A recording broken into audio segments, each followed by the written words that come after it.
Hello everyone. Now we are gonna know about coroutine scopes. What are coroutine scopes? First, I would explain some theory, means what is coroutine scope and so on. And after that, I would work on the Android Studio and explain you everything programmatically. But at start, I would tell you about what are these coroutine scopes and dispatchers and contexts and so on. Let's get started. If you are new to this channel, please make sure to subscribe to our channel. Now here, what are coroutine scopes? The restriction within which the coroutines are being executed. Scopes help to predict the life cycle of the coroutines. It means that if we want to use a coroutine scopes, why we use it? Like we know about life cycle of the application, so this also works like that. Like there are some scope I would explain now. It just explain the life cycle of the coroutine. If you want to work it until the app destroys, or if you want to work it like until the activity destroy, we use it for the life cycle of the coroutine, how much it should be alive. And now look at this, how we can use it. We would pass some context here. Context, there are different contexts: job, dispatches, name, continuous exception handler. We would talk about all these in upcoming videos one by one. And we have some child scope. There are 4 scopes we have. The first one in this is global scope. If you just want to have a simple launch without worrying about managing it, we can use global scope.launch. However, this is not ideal. If you want the coroutine to destroy after the app destroys, so use this global scope for that. Okay, and you don't want to manage it from outside, so you should use the global scope. It exists until the app is destroyed. Okay, the next one is main scope. This will launch the coroutines in the main thread UI thread by default when using main scope.launch. I hope you would know about the main thread. The UI thread, I have also discussed it in the last videos in which I have told you about the threads, so you can watch that first if you want to know about UI thread or main thread. So this exists until the main thread exists. Okay, for using main thread, we use this main scope. And the next one is coroutine scope. This allows you to define a custom scope by providing your own context. You would also know about these contexts now.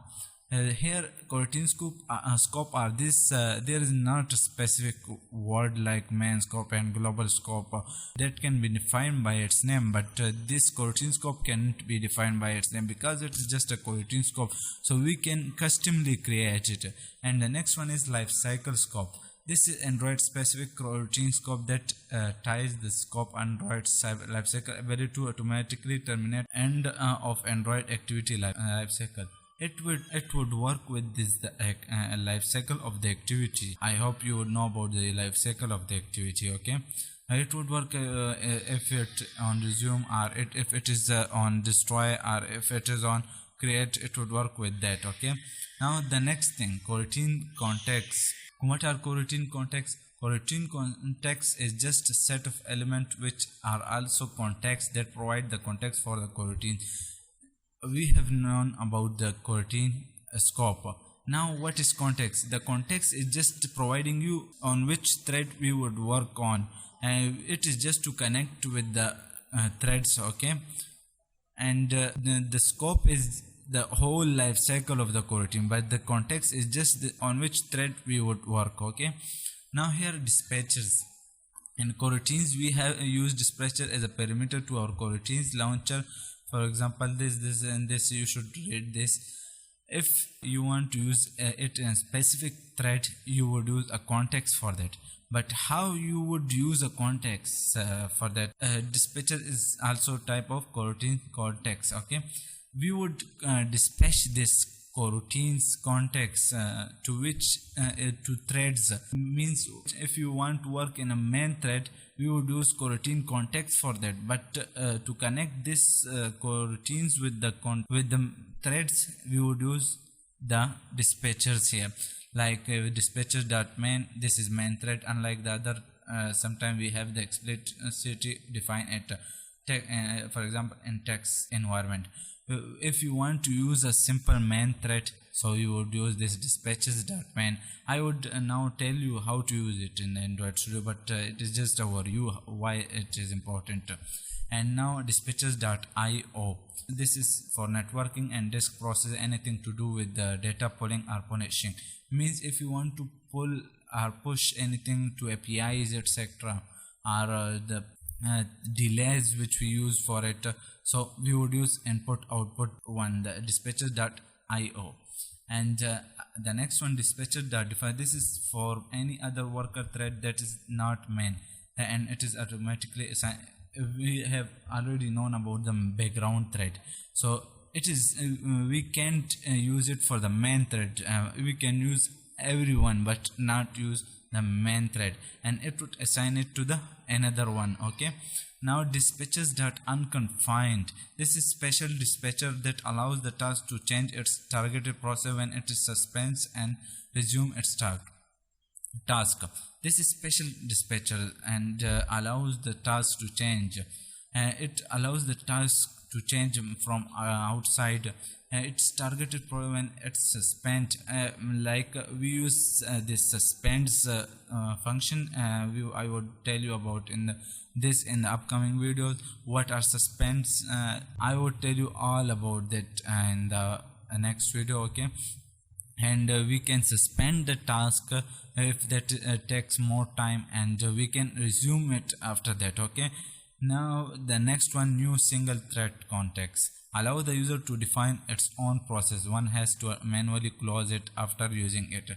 Like we can define our own context by giving a specific string.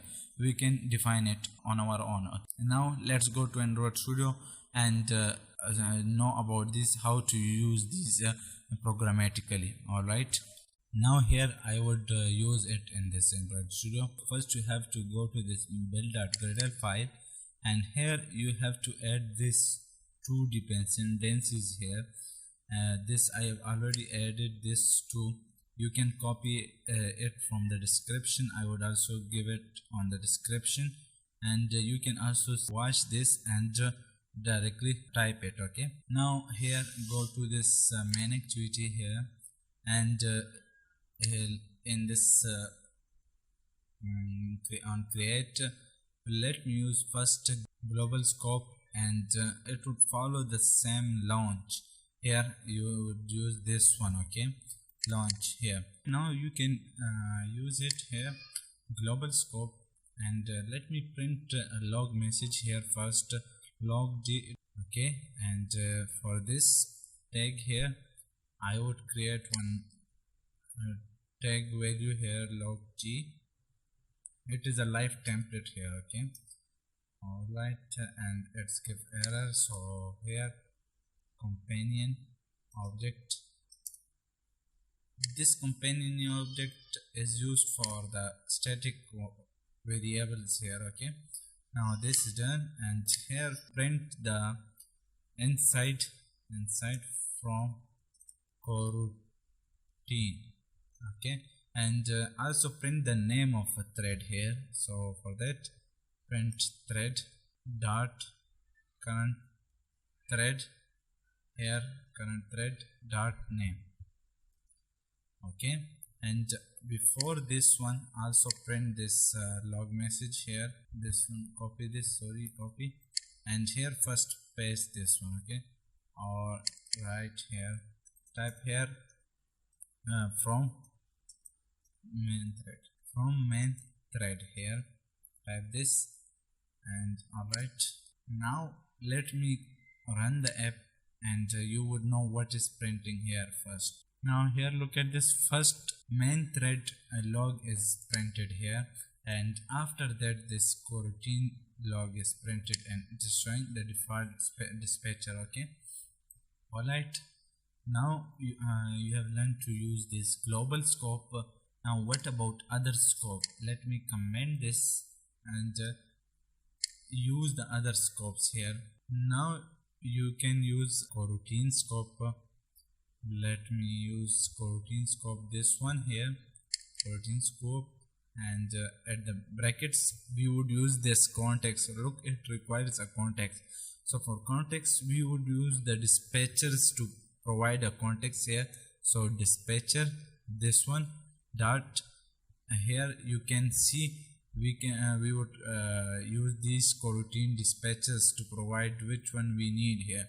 If you want to update the UI from the coroutines, so we would use the main thread. If you want to delay something, so we should use the IO dispatcher here, and here I would use the launch. Okay, why we use these?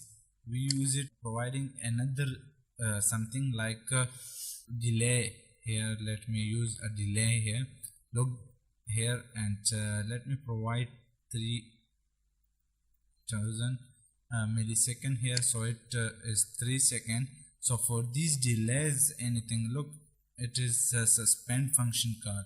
I would talk about this suspend in upcoming videos, but now you would use this IO for something like delaying or anything, and another one like main scope dot. We can also provide directly launch here, and we can use here, if you want to use a dispatcher for it, so we would provide it here, and this dispatcher dot, let me provide a default one, so it would get to a default one. Okay, it was all about the scopes here. Look which one to use and where to use. You can use coroutines for customizing it. You can use the default one. You can also use here another one, like you can use any one of this, so which one you want. Okay, alright, if this video was helpful, please hit the like button and also subscribe to our channel, and make sure to click the bell icon to get regular updates here.